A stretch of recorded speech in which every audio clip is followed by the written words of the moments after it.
Hi everyone, my name is Kim Stiglitz and I'm joined with Amber Ricchetti Hello. today.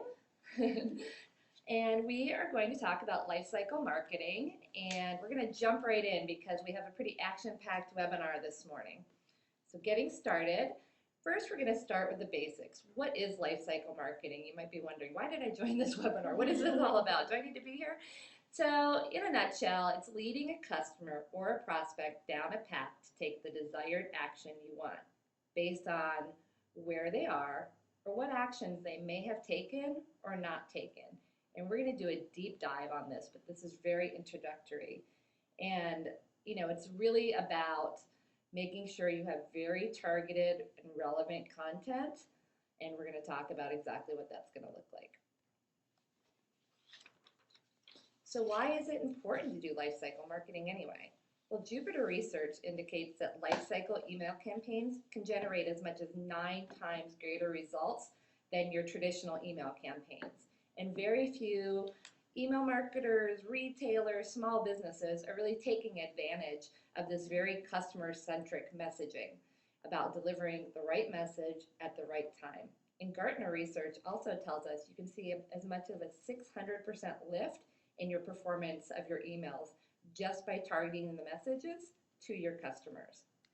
And I just want to say it's kind of a hot topic right now, and it's a newer idea in the industry that people are really latching on to. So it's great that you're here and kind of learning about this and starting these programs now can really, get you ahead. So, and it's as applicable for business to business as it is for business to consumer. And a lot of large companies have been doing this for a while, and smaller companies are really getting on the bandwagon now, but it's appropriate for any type of business, any size of business, because with any kind of email marketing, it's about developing a relationship with your customer. It's not about just blasting messages out, which leads me to my next topic. To get on target. So you've got to build these productive relationships with your customer beyond just blasting out this information where everybody gets the same thing. It's about really timing your communications based on your customers' needs, not just your needs. And instead of these one-off campaigns that you're just sending out, thinking about truly developing a program that will speak to where your customer is, what their need is, what obstacles they might be encountering in their process. Email traffic is expected to double by 2013 to 507 billion messages a day. That's a lot of email. You think your email boxes are full now? Just wait. So that's a lot. And so you really have to compete against all of those messages. And now we're not only competing against other email messages, we're competing against messages to people's mobile phones and also social media. So you need to raise the bar. You can't keep doing the same thing and expect different results. You need to get your message heard, and by doing these targeted, relevant messages, you will stand out. So now we're going to do some interactive poll. So please tell us, are you currently doing lifecycle marketing? We're going to give you a moment to answer.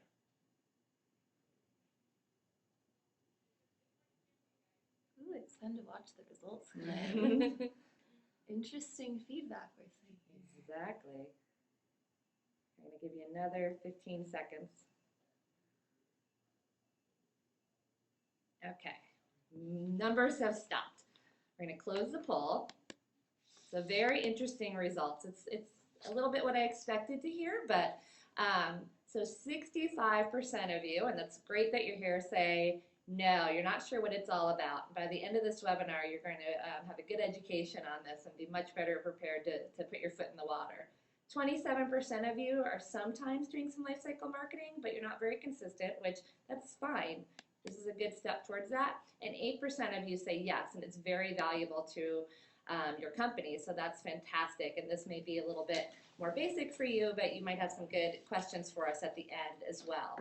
And I do want to kind of go out there and let you all know that there's a bit of a misnomer that you have to be using autoresponders to do lifecycle marketing.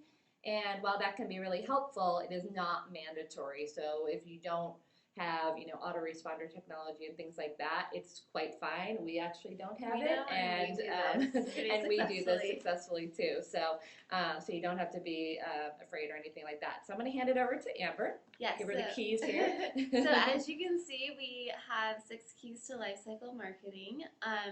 Autoresponders is not on here, so you can do it successfully following some of these ideas and tips as well.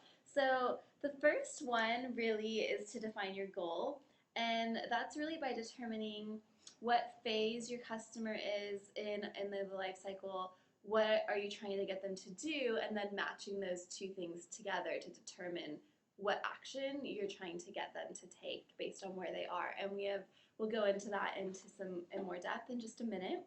The next one is to segmentation, and we talk about that a lot.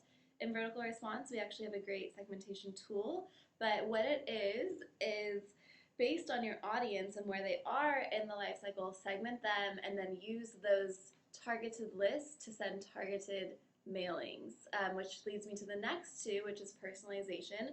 Personalizing your content to them, and there are lots of ways you can do that. It could either be merging in the first name in the dear first name or customer field, putting in some info like the last time you interacted with us was at blah blah blah, we noticed you haven't been around in a while, or we saw you took an action yesterday with this purchase, merge in the purchase, whatever you're tracking, you can actually use that in a custom field to insert that information in your email and send it out. And that makes the customer feel like, oh wow, they know me, they know my name, they know what I'm doing, okay, I'm more engaged with you.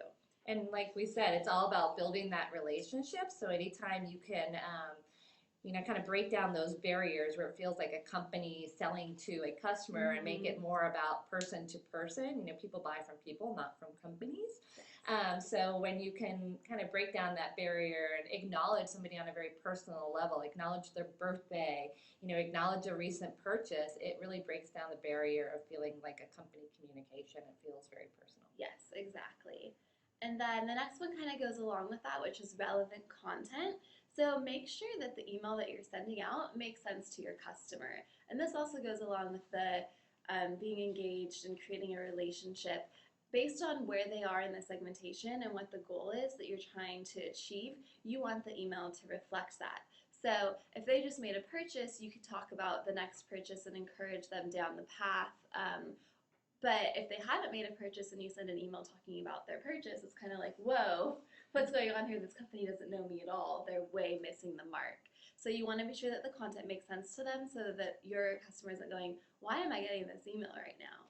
I've received emails like that where I'm like, I don't understand how I got on this list. It doesn't apply. So that's something to try to avoid. And then another thing, and we talk about this a lot, is compelling email design. So this is still important. You can have great goals and segmentation and personalization and relevant content, but if your email isn't rendering properly, if it has one giant image that's breaking or taking forever to download, your customer can't really even see your message. So you want it to look nice.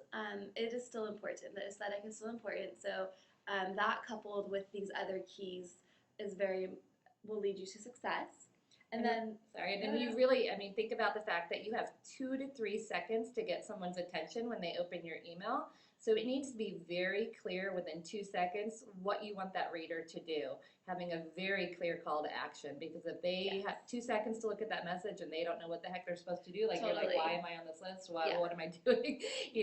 Thinking about, if I look at this message, and be your own best judge of this. Send yourself the message, send yourself a test, and look at your message. And say, do I know what I want my reader to do with this? Send it to a friend, send it to your colleagues. Make sure that it's really clear. And Kim touched on a big one there, which is the call to action. And we will show you some great examples of that. We're huge on calls to action here. And then the next one, of course, is tracking and testing. And basically, it's the idea that what works one time might not work the next time. Kim mentioned if you're doing the same thing over and over again and it's, you're not moving the needle, test it, see what will make a difference and increase your opens, increase your click-through rates, increase your engagement, and it may vary for the different segment that you're mailing to and based on where the customer is in the life cycle. So you need to also target those tests to the specific audiences that you're mailing to, and then of course track your results. Go back, look at them, see what you've done, see what you haven't done. It's just an ongoing process, but it will continue to move and change your lifecycle marketing program and continue to help it grow for the better. And when you do think about tracking results, we always get the question, no matter what we're presenting on, what's a good open rate and things like Yes. that. But I would tell you that obviously that's important, because if they don't open it, they can't take action. My favorite metric is really looking at the click-through rate and ultimately the conversion. Did the reader do what you intended them to do? Did you get that end result, whether it was a click, whether it was traffic to your website, whether it was the purchase? That's really the key metric to be focusing on. So you've got to have a good subject line. You've got to get them to open it. But did they carry out that intended action that you let them know through that clear call to action? Definitely. And that kind of goes along with this next slide, which are goals of programs. And these goals are things that you want to be tracking. So depending upon where your customer is, if you're getting new leads in and you're trying to get them to become customers, you're going to track and you're goaled on your increasing new customer count. And to that same idea, increasing conversion. So this could be getting people to make a first purchase, getting them to make a repeated purchase, whatever it is that they're converting.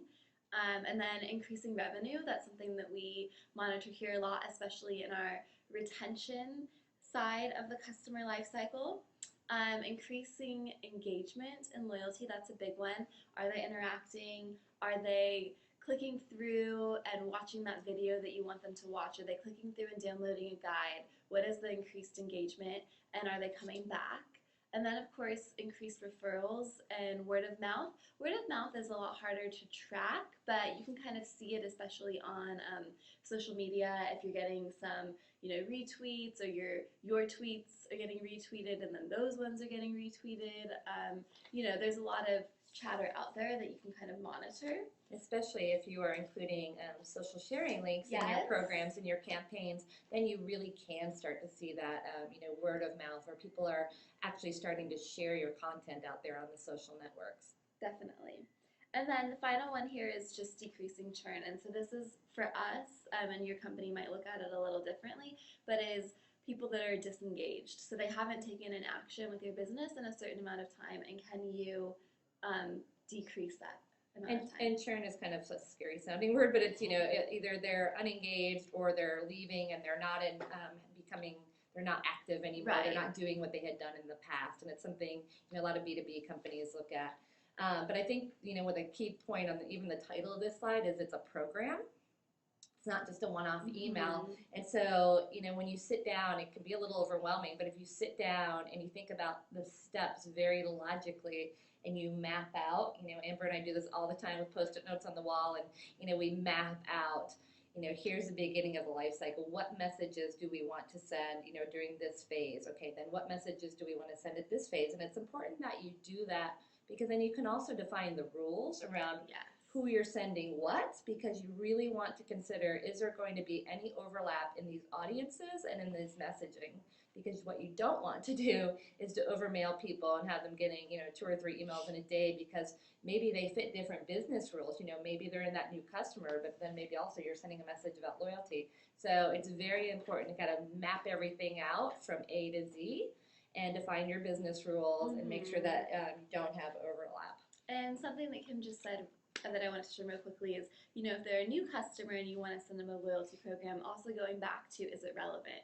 If they're new, do they need that? Does that make sense to them? So really thinking about it, like what is my customer going to feel like as we're leading them down this path in this program? It's like dating, on the first date, you're not going to propose. Right, So exactly. Think about taking it slow and steady. Sign here and commit to the rest of your life. So now just a few examples of lifecycle programs. And these are things that you can do on a weekly basis, on a monthly basis, but ongoing. And we sit down at the beginning of each month and we map out, when are we going to mail these things, and then copy the email from the time before, make the changes that need to be there, get the list, send it out. It really starts to run itself once you get started. So it seems scary at first, but it's completely manageable. Just saying that. So some ideas of lifecycle programs The welcome email. This is probably the most important, and I won't say a whole lot about it because our welcome email is really Kim's baby, so I'll let her go into that. But this is where you're like, welcome. Hi, friends. Let's talk about what you're doing here and what we can do for you. And so it's really important because it's a first impression. Another one is abandoned shopping cart. If you're a retailer, do a lot of online sales. This is a message you can send. Just collect the information of people that started to make an order and didn't go through with it, and send them an email and say, hey, what happened? How can we remove an obstacle to help you get this item that you seem to be really interested in? And it's great if you even look in your own inbox and the way you're engaging and see, did you put something in your shopping cart at Disney.com and, 24 hours later they send you an offer. Like, does there need to be an offer there? Does there not need to be an offer there to check out and test that? Yeah, see if you will decrease the abandon rate or the amount of time that it takes them to go back and complete that purchase. So another one, and this is really easy, low-hanging fruit, I think, if you collect this data on your customers, but birthday emails, anniversary emails, we do one that's that we send during the month of the first month that they sent an email with us any years in the past. So they get it once a year. Hey, you sent your first email with vertical response in August, thanks a lot. And it's a kind of a loyalty program. Sometimes we put a purchase in there, or information about how to do their own loyalty programs. We're big on educational materials. Customers seem to be really interested in that. And it's a nice unexpected message. Yeah, it's not a self-promotional message. It's just acknowledging the fact that, happy anniversary. Yeah. 2 years ago you sent your very first email. Look how far you've come. Like, it's a great acknowledgement. Just very unexpected. Thanks for being a customer. And I had a birthday. Well, everyone has a birthday every year, but mine was in the end of June. And I was really surprised by the amount of emails that I received from companies, even like my yoga studio, it made me feel really good. Actually, I went to 24-Hour Fitness on my birthday. This was the year before. And it actually popped up when I scanned my card that it was my birthday. And the guy was like, "Oh, happy birthday!" Those are the building relationship kind of touch points. Exactly. Yep. So reactivation, we talked about this. If somebody is not taking an action with you, you want to increase that action, get them back and re-engaged. And then loyalty programs, which we also talked a little bit about, which is basically thanking people for their business, for being a loyal customer, and continuing to encourage that behavior. Okay, so if you were like, what the heck is the customer life cycle? Everything you're saying is great to me. Well, here we have it. Very visual, very graphic, so you're able to see. These are the basic steps of a customer life cycle. It may be different for your particular company, but this is where we go. When at the very top of the funnel, you will see you're trying to acquire, new prospects, and that's when they're considered a prospect. They haven't done anything yet. They haven't signed up. They haven't downloaded. They're just kind of thinking about it, considering it, weighing their options. Then you're going to convert them. Either they make that first purchase, they click through, they do some intended action that you consider a conversion. They sign up, whatever that might be. Now they're a customer. Now you're growing them. You're giving them good, valuable content, good, relevant information. It's what they expected to hear from you. Then, now they've been a customer for a while, you want to keep them, you want to retain them. There's so much competition out there. How do you keep providing value for that customer? Remember, it's not about you. It's what's in it for them. It's whip them. It's like my guiding law. What's in it for your customer? Put yourself in their shoes. Do they care? Who cares? Is this information valuable? Will it continue to be valuable? How do you sustain that?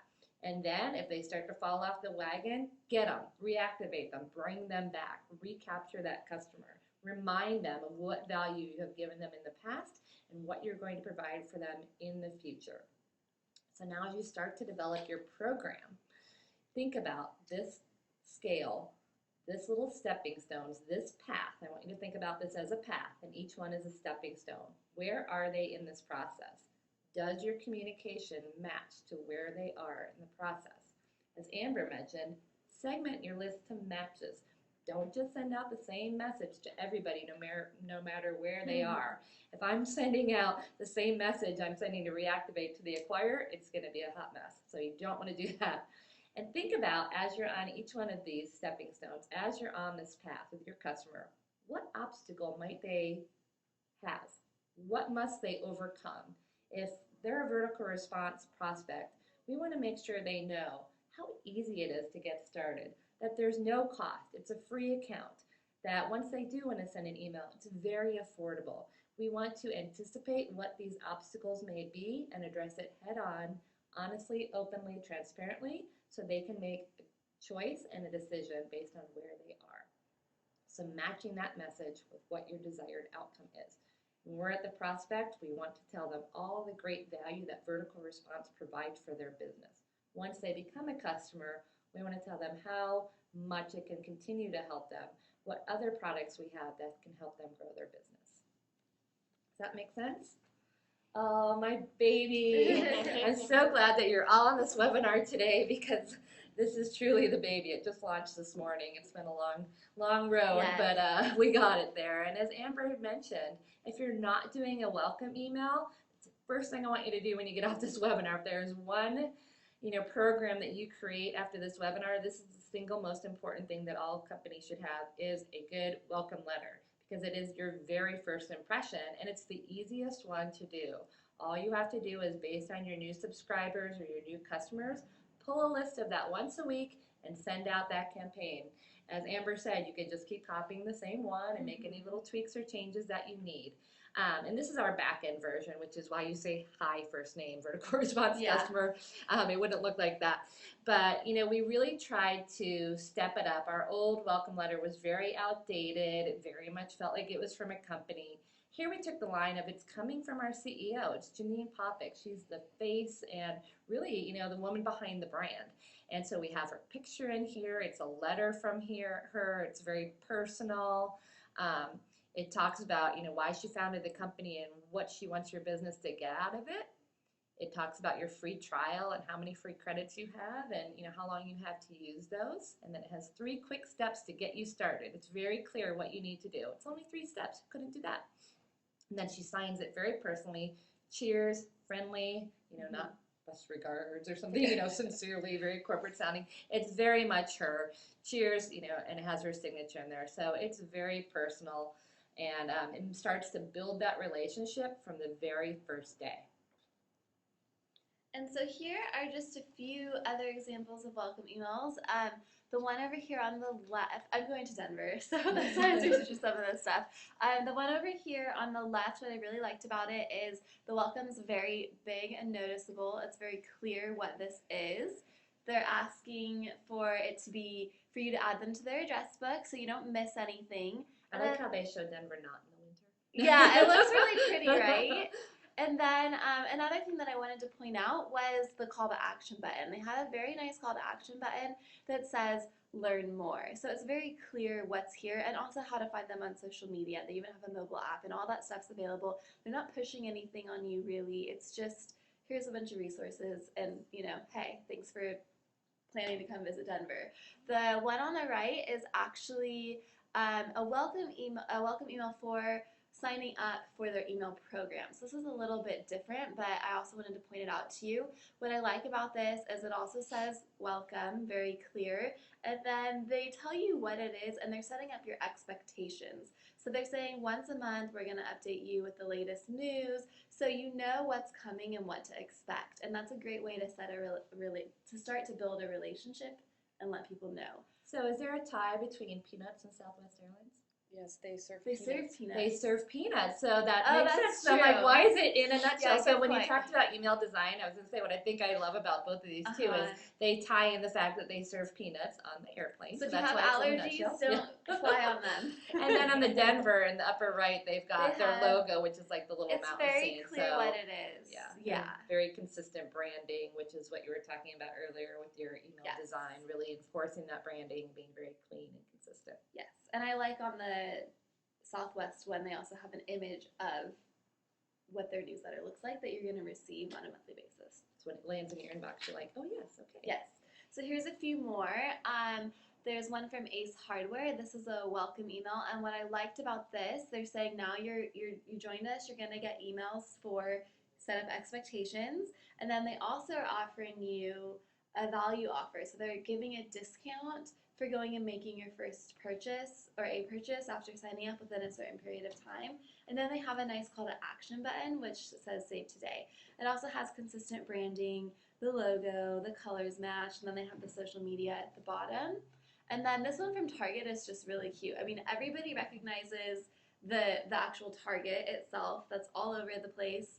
The dog is irresistible. We found on our own social media that cute factor is really important, and everybody loves dogs. It's marketing 101, Yes, 101, right? exactly. Kids and pets. puppies, exactly. And then this one is also setting up expectations, telling you what you're going to get. And then they also have a really nice call to action button, as well as other places to go to get daily deals and coupon savings.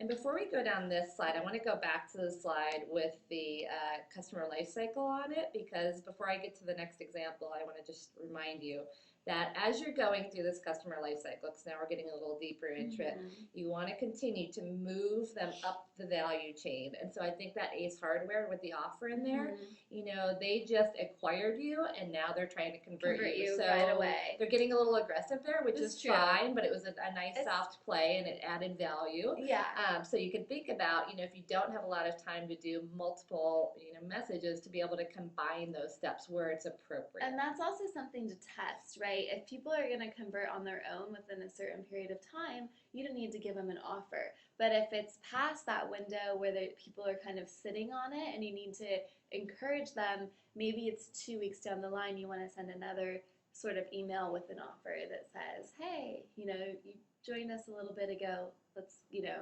move you down the path. Don't Absolutely. So keep thinking back to these stepping stones and keep leading them down that path to success. And where you want to focus most of your energy in any of this life cycle is on that convert, grow, and retain. Okay, so just keep thinking about that. Focus, if any energy you have, is on converting, growing, and retaining them. Okay? So now we're leading them down those stepping stones, leading them down the path to conversion. So you've welcomed them. You've made them feel, you know, welcomed, for lack of a better way to say it, goodness. And then, you know, making sure that it's friendly and that you're establishing that relationship. So now I have this example. I actually was moving and considering a new bed purchase. And so I had put this awesome bed in my shopping cart at Pottery Barn. I love the storage drawers. San Francisco places are very small, so you need all the storage you can get. And so I had left it in my cart for a few days, and I got this message. I was like, wow, this is awesome. You know, I looked at this, and in 2 to 3 seconds, can you tell what they want you to do? Yeah, even without those big red circles around it. Complete your purchase today. You know, it's like, wow, you have some great items waiting for you. You know, they show me a picture of it. They remind me it looks great. And they say, complete your purchase 3 separate times on here. And then, you know, they've got a link right there. Learn more about this item. View the category. I've expressed the interest. Now they make it really easy to get to that next step. And there's no offer here. Think about that. So here is if they're not making the purchase and you decide, okay, I'm going to put an offer in there. So just have a few examples of that. I won't sit on this slide for too long, but it's very clear. Get $5 off. True Baits, hurry, make your first purchase and get an extra 15% off. It's simple. I love that. The 1, 2, 3 bullets. And then this Equifax one down here has saved $2 per month. I guess that's not a very big savings, but you know, you can test it and see what works. But it's a low, you know, they're matching their offer to, you know, if it's a high priced item, $2 is not going to be very compelling, but things like this are traditionally like $15 a month or something like that. So, and what you kind of see is some consistency in a lot of these offers too with these call to action buttons.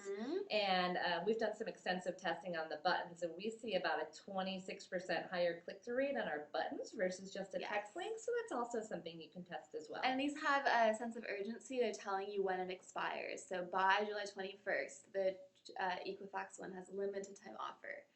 They're very direct in these call to actions. Shop now, get started instantly. It's not just get started or get started sometime next week. It's instantly. I love that.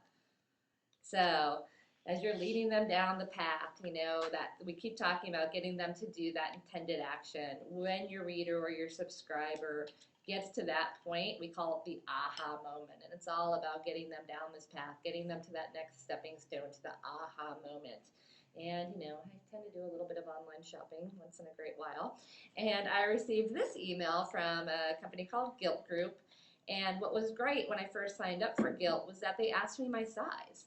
And so I got this subject line, which I loved because it said, "We've got your size, dresses, size 8 to 10. Now you all know my size. And it listed some of my favorite brands that I had looked at before. And what was fabulous about this is, you can see I've got it circled. They've got the go. And so I, as a customer, don't have to go sorting through things and then click on it and go, oh, of course, I only have size 2 left and I'm a size 8. It's so frustrating. When I click through on these buttons, I go right to all of the dresses in my size. They have removed the obstacle. They know online shoppers are short on time, so they've instantly sorted through and only present me with the options that are best matched for me. Brilliant.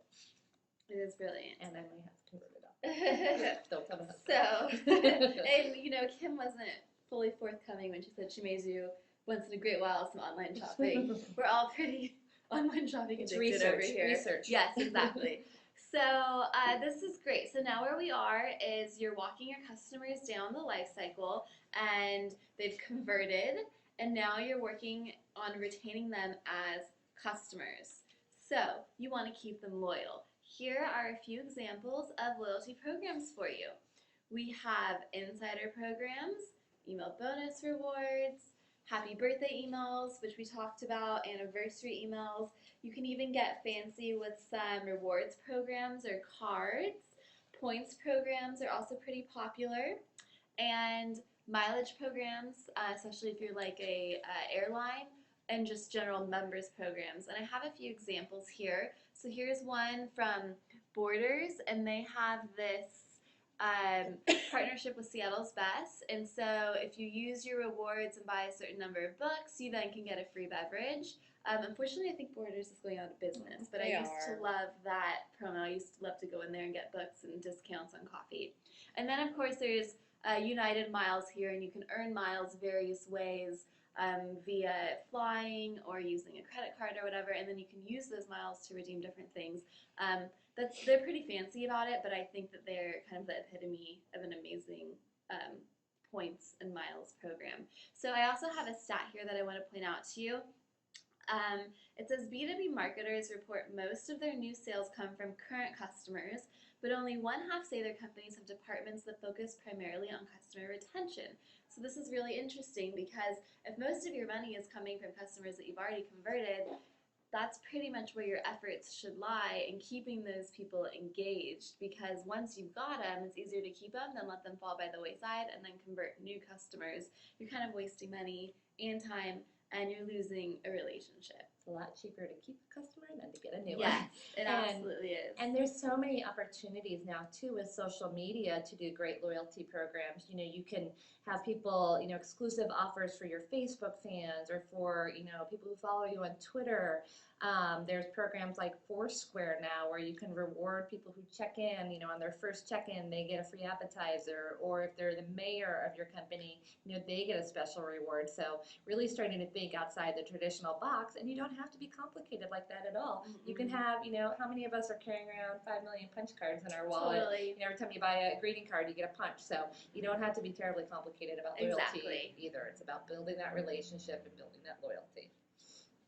And here are just a few examples of kind of customer appreciation emails.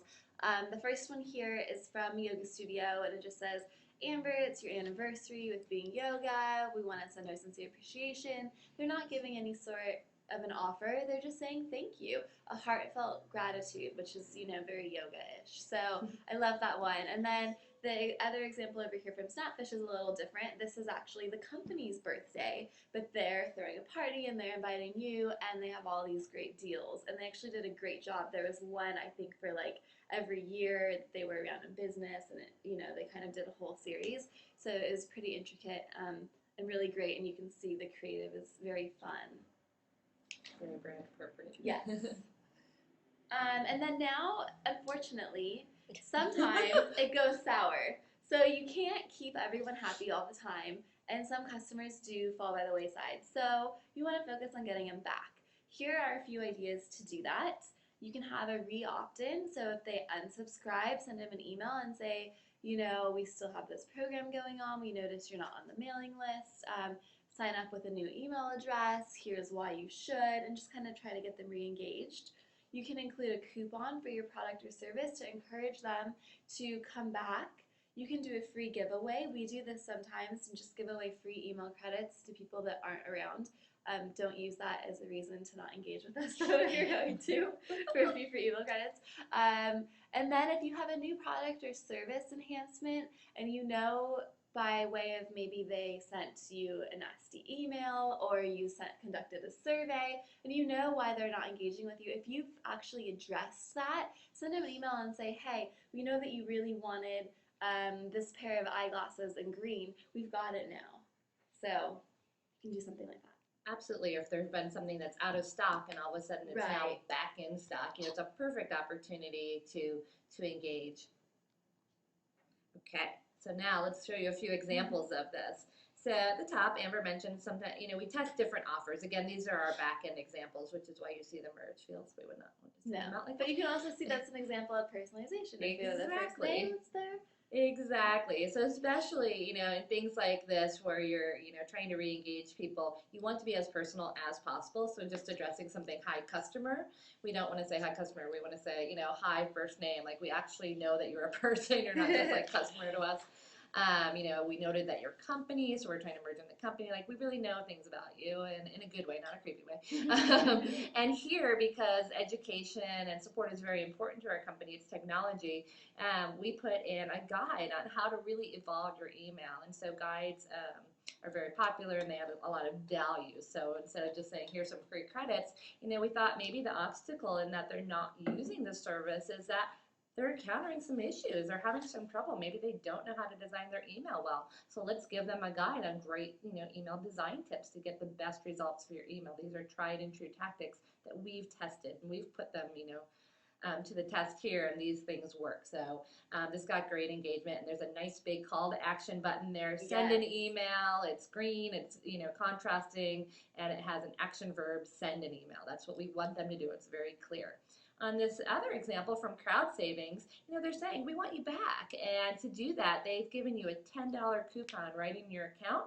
So you can then go and apply that towards one of their daily deals. And I love this call to action button as well. Get my $10. I recently had some of these daily deals that I had purchased, but I hadn't used yet. And I got an email saying, hey, some of your vouchers, you haven't used them yet. Log in and see what's available to you. Okay, so let's go back and we're gonna, so far we've re-engaged them, we've shown some examples, let's tell them that we missed them. Okay, so these next two examples that I have here are very obvious. The main header and content says, we miss you. I have two email examples here that say that. I'm sorry you can't see them. The first one is from Snapfish with a really cute picture of a little child with a 50 free prints offer to come back. And it says, the call to action button says, get your free prints. But now we reactivated everyone. We told them we missed them. So let's think. We've developed our programs, and we're gonna track this. Like, how are we doing? Are we just guessing? So based on your segment or your customer's position and their goal and your goals that you set up before you launched your program, how'd you do? So here are some things that you can track. As we mentioned, did you increase conversions? Did you increase revenue? Well, that's pretty easy to see. Did you increase customer engagement? This can be measured by looking at your open rates, looking at those click-through rates, looking at those conversions, and did you generate revenue? Well, obviously your engagement's there. Was there social media about it? Was there buzz? Did you get more referrals? And did you, decrease your inactive customers or increase your active customer base? And, really making sure that you're looking at measurable metrics. And, one of the most important to build with is you might not go out of the gate and all of a sudden have, lots more revenue and lots more conversions, but you begin, as we said, you're building a relationship. So your customer engagement is going to be most important, which is why you want to start with that welcome email. That welcome email was not designed to generate heaps of revenue. It's designed to build that relationship. So if you have to choose with one of these, I would start with that customer engagement, start building that engagement, get them to expect to get your messages, open those messages, and then the conversions will come, then the revenue will come. You know, you want to think about all of these things, but then there's also things like considering decreased customer service costs, you know, and if you're anticipating those obstacles, you're anticipating those needs, and you're addressing them through your program, they might not need to call support as much because you're going to lead them down that path in a very logical way with good content, and they won't have as many questions. They might also, you might have decreased cost to your business because they're going to become a paying customer faster. So that can decrease your cost. So things that you might not think of. You know, another one to think of that's very common is increasing the wallet share. So increasing the amount of money that customer is spending with your business versus another competitor or another business. You know, do you have more than just one product? Because if they know to come, like they know to come to us for their email, but they might not know that we offer postcards. So if we can get that customer who purchased email from us to also get postcards from us, well, now we've increased that wallet share that we own from that customer. So try to understand, as we said, map out everything in the beginning and understand everything that's being sent and continue to address it, continue to optimize it all the way along. This is not a set it and forget it. This is to continually be looked at, measured, tracked, and evolve. And the one thing you can do is compare against your own performance. Don't look outside and try to compare to your neighbor or another business or somebody in the industry, because only you have the program that you have, only you have the list that you have, and only you have the customers that you had. So the best measurement is against your past performance, and then you will see the evolution. You will see what works and what doesn't. You know, we sent out an email today which had a pretty compelling subject line. You know, and we really wanted to provoke engagement. Well, we did that. The risk is, which way does that feedback go? So, you know, sometimes take those risks and do it as a test and then see what happened. Did you get that intended result? That remains to be seen. Right. And then another really important thing that goes along with tracking is testing. We have whole webinars on this and guides and blogs, so it's really rough to put it all in one slide. So there's a lot of resources for you out here, but just a few of the main things that I would recommend testing that we test ourselves and see good results from are calls to action. Are you going to say get the discount or get 50% off, and which one gets some more click-through rates? Buttons, we do a lot with buttons. We have buttons.verticalresponse.com, and you can create your own buttons, different colors, different fonts, different sizes and shapes. Put them in your email and then see which button gets more clicks. The from name is a great one. You can see if people respond better to an email that comes from your company name or from your CEO's name. Once you find out what works best, it actually is better to stick with it so people recognize you, but you can kind of determine that and then, you know, use that going forward for recognition purposes. Subject line, though, that's a great one to play around with. We do it all the time. You can just split 50-50. You can have a control that won last time and send 10% of your list the different subject line. If it's an email, like your welcome email that maybe you're sending out on a weekly or monthly basis. So that's a great one to test. The pre-header too, we recently tried putting a promo code in the pre-header versus not and seeing which one performed better. We also put a promo code in the subject line and saw that performed better. Header, other copy, any copy can be tested. Offer and positioning, that's a great one. Do they prefer it as $1 off or a percentage off? And images and creative, you can do a lot of great things with images. And try testimonials. That's also really great for welcome emails if you're trying to encourage people to take an action with you, or if you're trying to re-engage customers. Remind them how happy current customers are, and you can try an email with one and without one and see what moves the needle better, what is helping you reach that goal, or what you're trying to track and see if it happens. It's a very useful tactic too, right at that very first stepping stone when the prospect and they're just in the consideration phase and, you know, weighing their options, to have a really strong testimony of someone that's like, this works, this is great. You know, that goes a long, long way. So we're reaching the end of our path, reaching our last stepping stone. So we just wanted to do a quick recap. So targeted lifecycle marketing programs are effective. You can see 9 times better results when you're doing these programs versus a lot of one-off messages. Ensure that you're setting your goals based on the stage of the relationship that you're in. Remember that path. Remember those stepping stones. And even though that was drawn in a nice linear line, sometimes that path is not always just a straight arrow. Sometimes they skip around. Sometimes two steps can be combined, as we saw from the Ace Hardware message. So think about what makes sense for you, what you have time to do, and what makes sense, most importantly, for your customer. Remember that first impressions are everything. Think about that welcome email. And really, if you're going to nail one message in the whole life cycle, nail the welcome message. Make sure there's not broken links. Make sure there's not typos. Make sure that it really represents your brand and what you want to say to that customer. How do you get them to the aha moment? Think back to that guilt example with the sizes merged right in there, or a previous purchase. If you know that they love the lavender jam, well, put the lavender jam right there at the top of the email so that they'll click through because they have purchased that in the past, and that's going to get them right down to that purchase point.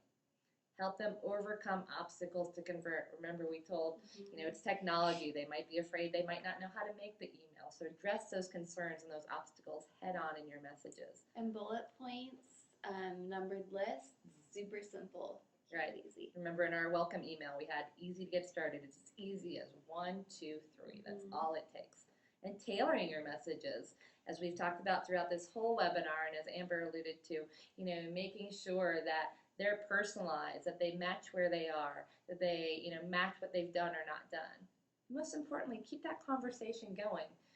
A lot of times we hear from people, oh, I sent out my email, not everybody opened it. Well, I've never met anyone in almost 20 years of, doing different marketing and communications that has a 100% open rate. I ask it every time I do a public speaking engagement. I've never once had anybody raise their hand, and if they did, it would probably be their list is one, and it's their mom. Or exactly. It was a test email. So my mom and my grandma. Keep the conversation going, even if sometimes it's crickets out there. Try something different. It's an evolution. Obviously, keep your customers happy. They'll keep them coming back for more.